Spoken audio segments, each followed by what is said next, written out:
Hello again, this is Captain John with another one of my video tips of the week. Imagine sailing close to the coast and you need a fast check of your position without shooting a bearing to an object. You can use depth contour curves along with over-the-shoulder bearings to make this navigation challenge easier. Follow these steps along with the illustrations. Scan your nautical or electronic chart for depth curves which might run about parallel to the coastline. Here on this chart of the Florida Keys, depths are in feet, and note the contour curves labeled with the depth and a break along the line. We've highlighted these for clarity.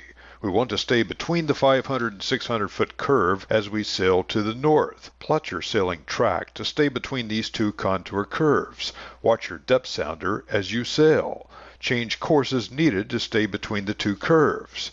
Note the two prominent lights, which mark the elbow and Caresfoot reef. Wait until you see the flashing red 2.5 second light of the elbow over your shoulder. Use a straight edge like a protractor or index card and move one end of your straight edge along the track line until it intersects the elbow light.